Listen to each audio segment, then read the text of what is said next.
టీఎస్ఆర్టీసీలో విప్లవాత్మక మార్పులు తీసుకొచ్చామని RTC MD Sajjanar అన్నారు. సీఎం రేవంత్ రెడ్డి నేతృత్వంలోని కొత్త ప్రభుత్వం తోడ్పాటుతో ఆర్టీసీని మరింత మెరుగుపరుస్తామని చెప్పారు. ప్రజా రవాణా వ్యవస్థకే మేలు జరిగే పథకం మహాలక్ష్మి అని సజ్జనార్ వెల్లడించారు. ఉద్యోగులు బాగుంటేనే సంస్థ బాగుంటుంది అంటున్న సజ్జనార్తో మా ప్రతినిధి నగేష్ స్పెషల్ ఇంటర్వ్యూ.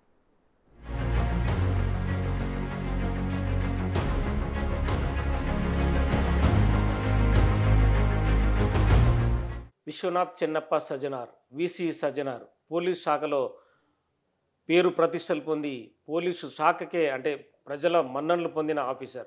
ప్రస్తుతం ఆర్టీసీ రథ చక్రాలను నడిపిస్తున్నారు. ఆర్టీసీని గాడిలో పెట్టడానికి తన వంతు బాధ్యత మోస్తున్నారు. ఆర్టీసీ వైస్ చైర్మన్గా, మేనేజింగ్ డైరెక్టర్గా తన బాధ్యత ఎంత ముందుకు తీసుకెళ్తారు. కొత్త ప్రభుత్వం ఏర్పడిన తర్వాత మహిళల సంక్షేమం కోసం ఫ్రీ బస్సులు ఏర్పాటు చేశారు. సో వాటికి వచ్చే ఆదాయం తగ్గుతుందా? ఆ మహిళలను ఫ్రీగా ఎక్కించడం వల్ల ఆర్టీసీ ఆదాయం పెరిగిందా? ప్రస్తుతం మనతో పాటు సజ్జనార్ ఉన్నారు. నమస్కారం సార్. ఆర్టీసీ అంటే గతంలో కంటే ఇప్పుడు మెరుగైందని అనుకోవచ్చా సజ్జనారు పనితీరు వల్ల? డెఫినెట్లీ. ఎందుకంటే ఇప్పుడు గత 2.5 సంవత్సరం నుంచి ఇక్కడ పనిచేయడం జరుగుతుంది. చాలా విప్లవాత్మక చర్యలను తీసుకోవడం జరిగింది యాజమాన్యము.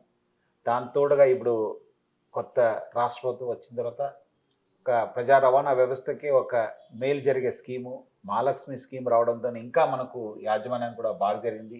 ముఖ్యంగా మన దగ్గర ఉన్న అసెట్స్ కావచ్చు, బస్సెస్, బస్ స్టాండ్స్, మన డ్రైవర్స్కి, కండక్టర్స్ అందరూ కూడా మేలు జరిగే స్కీము.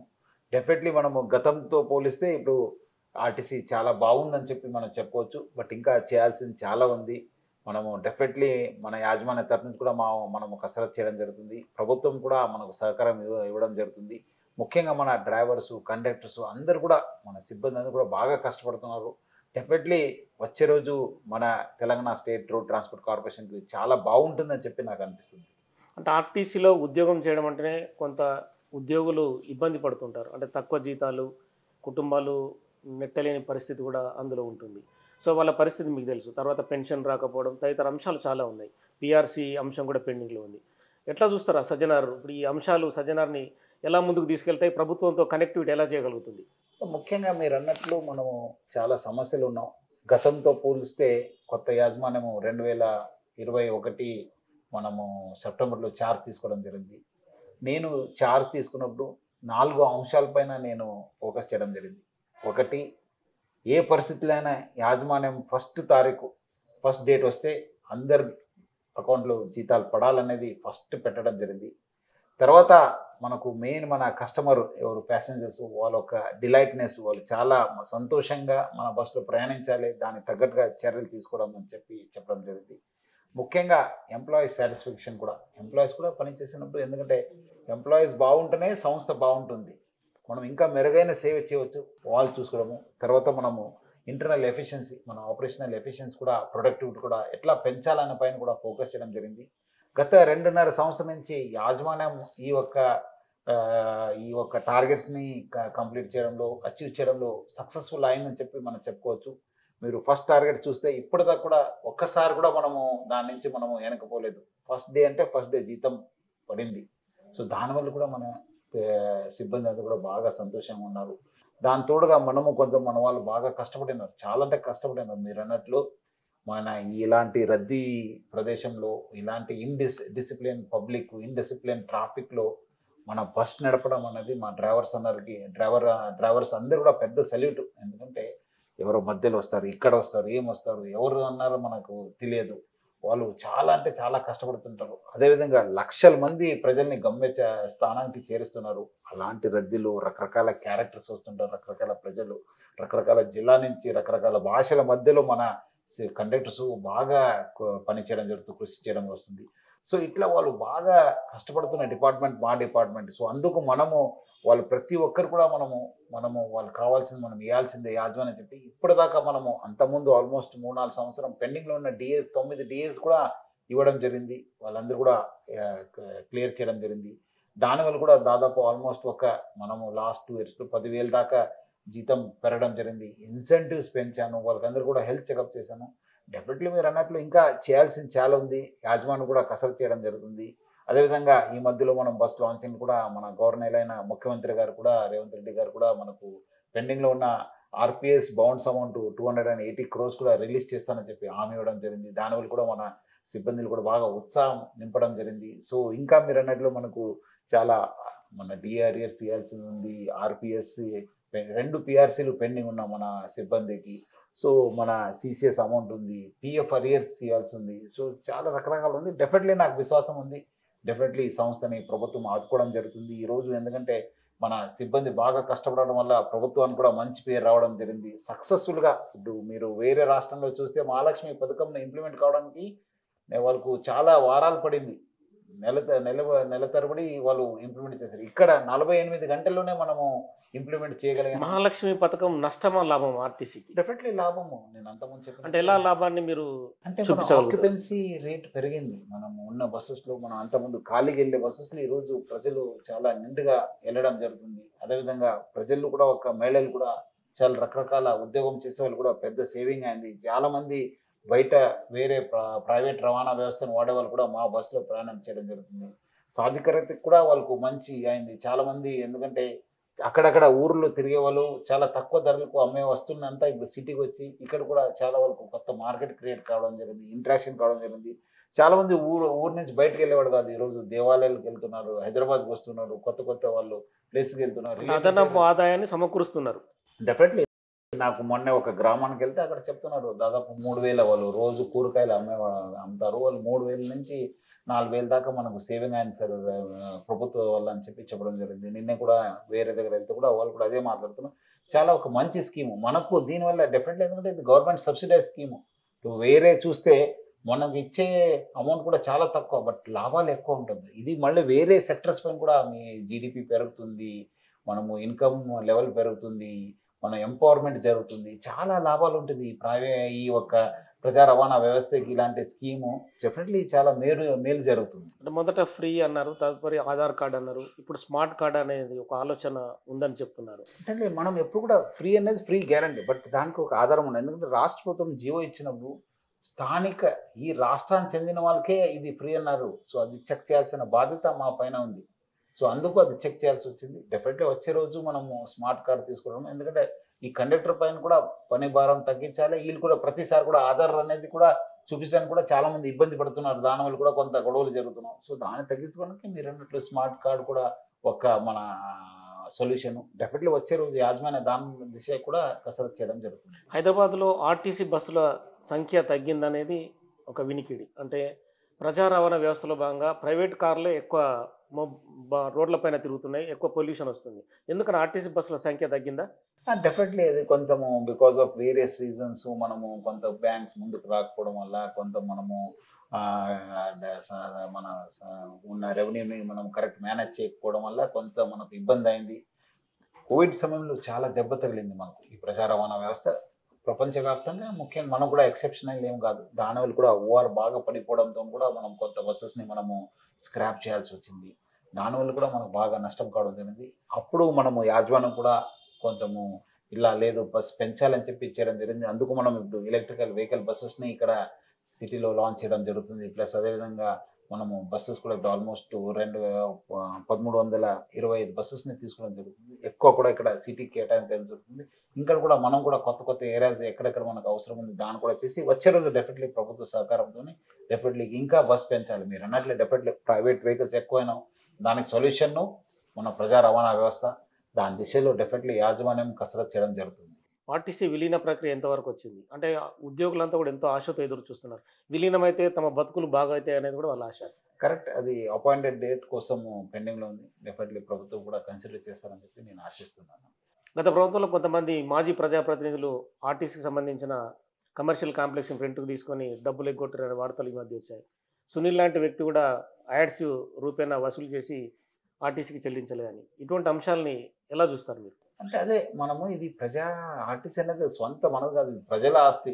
కొంతమంది అప్పుడు ఏదో లీజ్ తీసుకున్నారు, లీగల్ ప్రాసెస్లోనే వచ్చిన తర్వాత వాళ్ళు సంపాదించుకున్నారు. బట్ తర్వాత మనకు చెల్లించలేకపోయారు. వాళ్ళు ఏదో కోవిడ్ అన్నారు అదన్నారు. మనకు కొత్త యాజమాన్యం వచ్చిన తర్వాత, ఎందుకంటే ఇక్కడ కూడా ఒక లీగల్ ప్రాసెస్ ఉంటుంది మనకు. ఇమీడియట్లీ మనం ఏదో మనం దాని తగ్గట్టుగా మనము రకరకాల వాళ్ళు కూడా టైం ఇవ్వాల్సి వస్తుంది.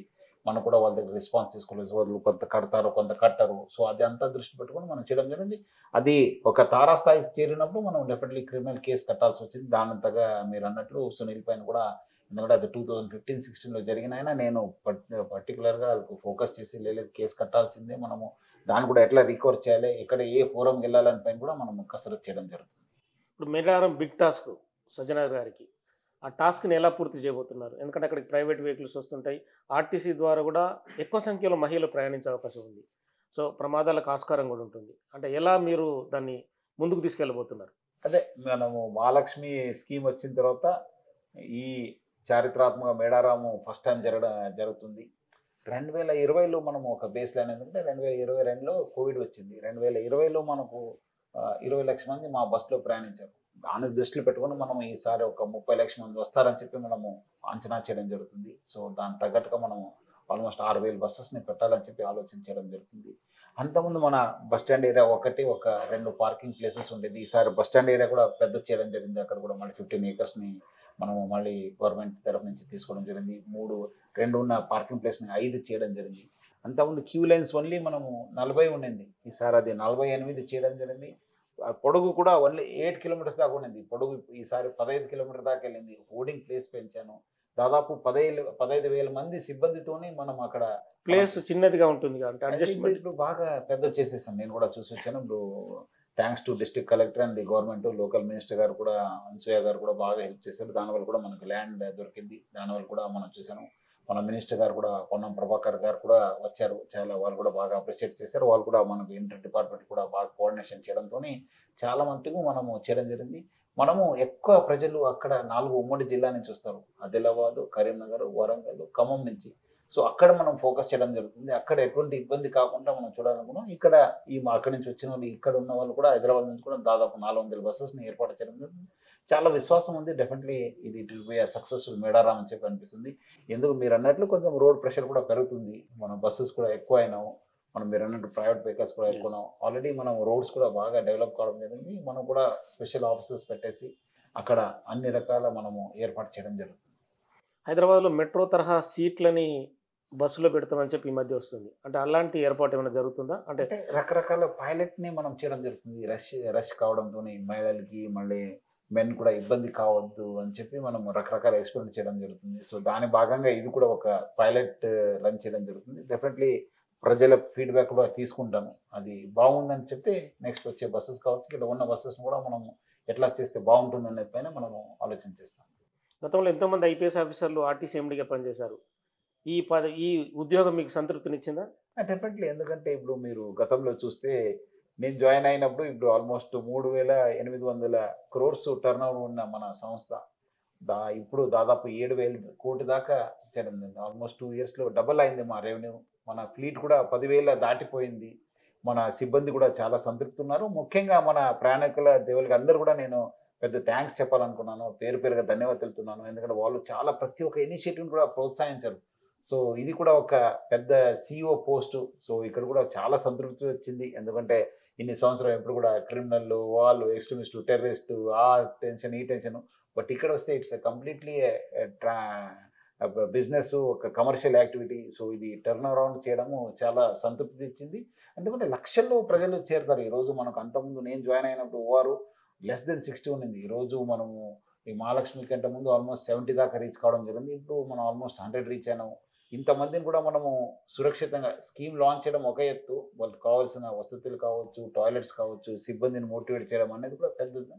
అది యాజమాన్యం సక్సెస్ఫుల్ అయిందని చెప్పి మనం చెప్పుకోవచ్చు. చాలా సంతృప్తి ఇచ్చింది నాకు. కొత్త రిక్రూట్మెంట్ జరగకపోవడానికి కారణం ఏంటి? ఇక్కడ అంటే రకరకాల, బికాజ్ మనకు కొంత బస్సెస్ తగ్గిపోవడం వల్ల కారణము, రెవెన్యూ కూడా తగ్గిపోవడం కారణము, మన కాస్ట్ కూడా బాగా పెరగడము. సో దానివల్ల కూడా చాలా ఇబ్బంది అయింది. ఇప్పుడు మళ్ళీ మనం అగైన్ ప్రభుత్వం కూడా అడగడం జరుగుతుంది. ఐ థింక్ వచ్చే రోజు కూడా మనం definitely will have a good recruitment drive.